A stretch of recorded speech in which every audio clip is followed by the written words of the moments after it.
Hey yo, kembali lagi bareng gue si Jeki. Apa kabar kalian? Semoga kalian sehat walafiat. Di tengah gempuran minyak goreng yang langka, kita harus tetap produktif supaya emak kita bangga. Di sini, gue akan membahas alur cerita film yang berjudul Garam yang dirilis pada tahun 2010. Untuk mempersingkat waktu, langsung saja kita mulai filmnya. Tapi, sebelum masuk ke ceritanya, siapkan kopi dan sebat untuk menemani kalian dalam menonton alur cerita film ini. Dan langsung saja, jangan lupa subscribe dan nyalain lonceng notifikasinya. So, gue Jeki, enjoy the alur.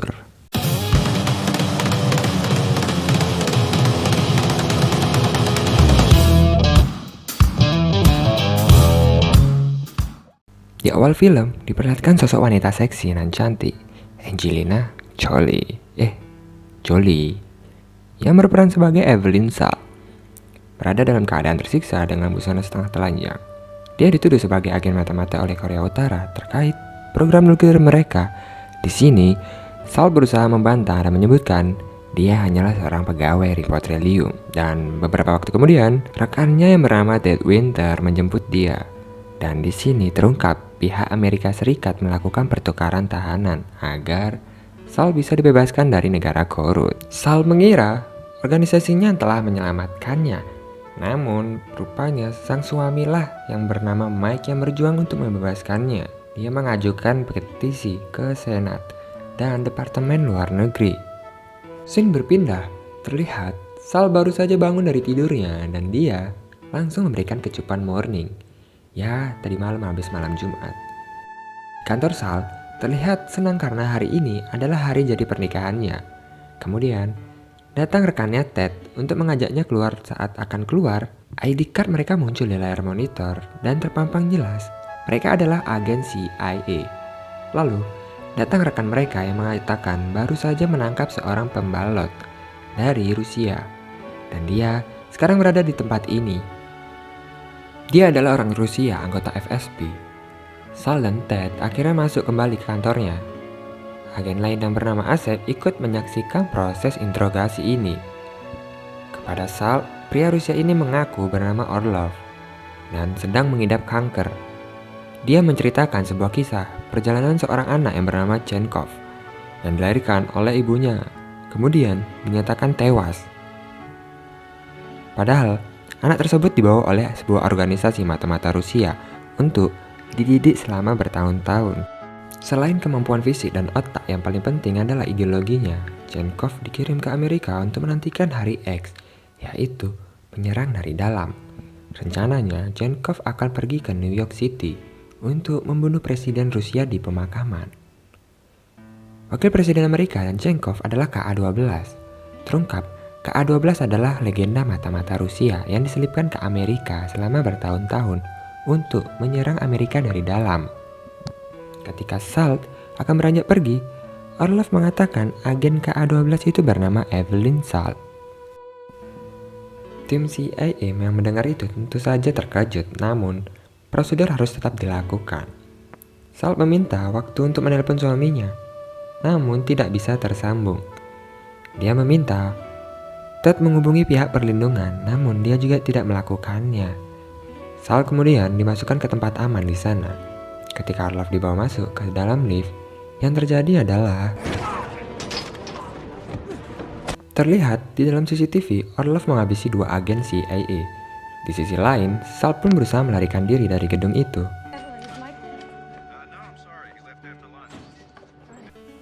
Ia pun melakukan aksinya dengan pemadam api di setiap CCTV. Saul sudah terlatih dalam berbagai medan mencoba membuat sesuatu untuk melawan tim taktis yang akan menangkapnya. Ted kemudian menelponnya untuk menyerahkan diri dengan baik demi mencegah dirinya terluka. Namun, Saul tidak menghiraukannya. Dia hanya meminta Ted untuk mencari keberadaan suaminya. Saat berhasil naik taksi untuk menuju apartemennya, suaminya ternyata telah ditangkap oleh seseorang. Itu digambarkan oleh anjing lucu miliknya. Saul kemudian membawa peralatannya dan anjing miliknya ketika anggota CIA yang dipimpin oleh Asep mencoba mencarinya. Di sini terlihat Saul kabur dari apartemennya. Terungkap, suaminya Mike berprofesi sebagai pemburu laba-laba, dan Ted menemukan Saul ketika sedang berjalan. Sal sudah diperingatkan untuk berhenti jika tidak ingin terluka, merasa sudah terdesak saat mencoba menjelaskan dirinya telah dijebak dan ini yang dilakukannya.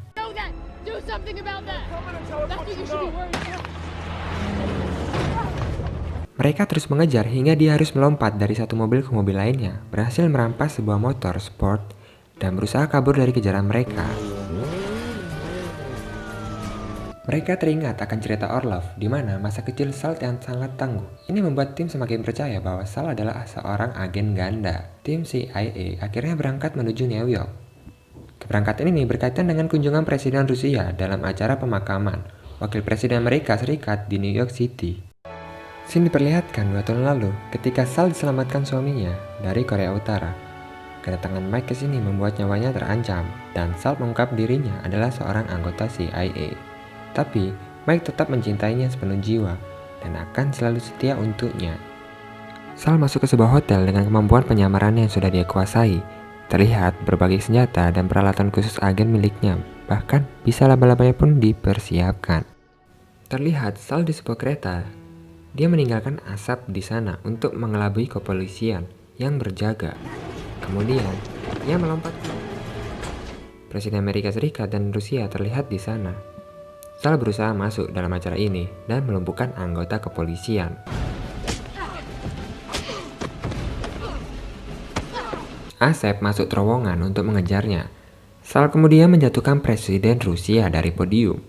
Kemudian menembaknya. Dan akhirnya menyerahkan diri kepada Asep. Namun petugas polisi lah yang membawanya dan Presiden Rusia dinyatakan telah tewas dalam perjalanan rumah sakit. Anehnya, Sal tidak menembak Asep untuk meloloskan diri. Lanjut kembali ke masa kecil Sal yang terlihat wajahnya ikut terbakar.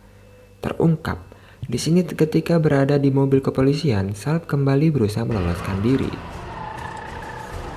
Mobil itu pun terjun dari jembatan dan Sal lagi-lagi berhasil kabur. Sal ketika kecil dilatih oleh agen Rusia, itu kemudian dia adopsi kedutaan Amerika Serikat. Sal kembali ke Rusia dan terungkap di sini Orlov lah orang yang melatih sejak ia masih kecil. Dia pun kembali dibawa ke markas Orlov. Terlihat puluhan pasukan bersenjata di tempat ini. Suaminya Mike ternyata berada di tempat ini dan disekap oleh mereka. Mike ditenggelamkan di depan matanya. Terlihat bibir Sal bergetar menyaksikan perbuatan mereka. Namun Sal harus menunjukkan kesetiaannya kepada mereka. Ketika bersama Orlov, dia menginstruksikan bahwa akan ada agennya yang menyamar menjadi anggota NATO. Dia akan bertemu dengannya dalam sebuah pesawat dan tiba-tiba Sal merubah haluannya. Sal kembali menunjukkan amarahnya karena mereka telah tega menghabisi suaminya. Mereka pun semua dihabisi oleh Sal.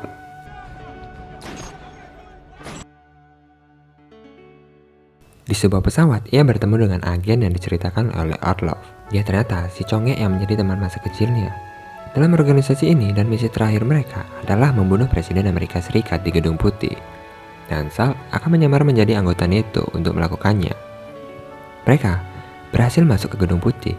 Dan Sal menyamar menjadi seorang lelaki anggota NATO. Terlihat, Presiden Amerika Serikat sedang bersama para pejabat lainnya, termasuk Ned Winter, berada di sana. Saat masuk ke sana, Sal kembali bertanya kepadanya, apa tugas dia? Dan dia pun mulai beraksi. Sal kemudian lari dan melepas semua topengnya. Situasi menjadi sangat genting. Presiden akan dibawa menuju ke ruang bunker.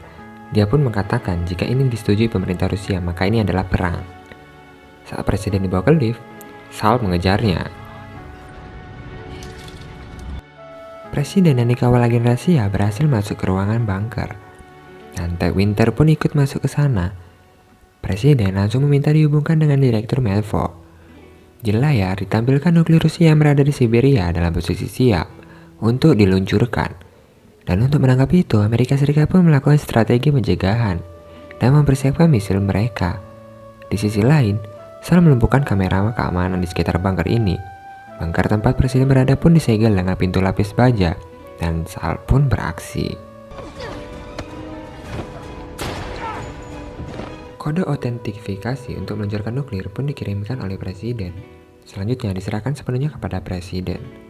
Agen rahasia mempersiapkan senjata ini dan yang terjadi Ternyata nama aslinya adalah Nikolai. Sal melihatnya dari balik kaca dan terkejut. Ternyata selama ini Dek Winter adalah agen KA seperti dirinya. Kemudian ia bertanya kepada dia. Dia tidak melihatnya selama berada di organisasi mereka. Ternyata Ted adalah angkatan sebelumnya. Ketika Sal masuk ke sana, Ted memulai misi penyerangan nuklir ke negara Iran dan Arab Saudi agar negara muslim menyerang Amerika Serikat.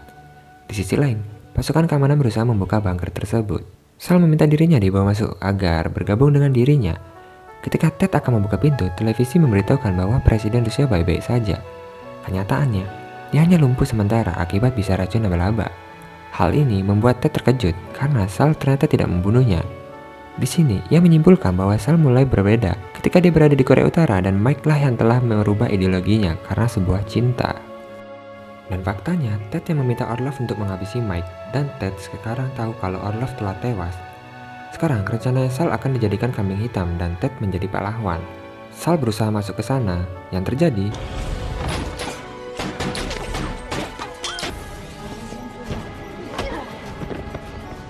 saat proses peluncuran akan mencapai 100%, Sal berhasil membatalkannya.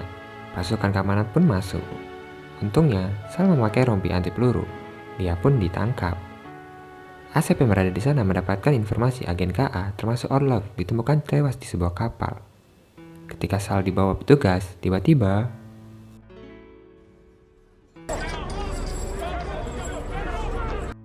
Dek Winter pun harus tewas saat dibawa naik helikopter untuk menuju markas. Dan saat ikut mengawalnya ke sana, dia menemukan fakta Sal bukanlah penjahat sesungguhnya. Dari mulai Orlov yang tiba-tiba datang dan Dek Winter adalah bagian dari mereka. Sal dengan mudah bisa membunuh Presiden Rusia, tapi dia tidak melakukannya. Dia pun menerima pesan sidik jari Sal. Ditemukan di lokasi terbunuhnya Orlov. Sal akan menghabisi seluruh agen Soviet yang telah merenggut kehidupannya. Asep pun terdiam melepas borgol Sal. Ketika dia melihat dari helikopter berada di atas perairan, Sal pun beraksi lagi. Dan lagi-lagi, Sal pun berhasil meloloskan diri dan akan memburu mereka semua. Dan film pun berakhir.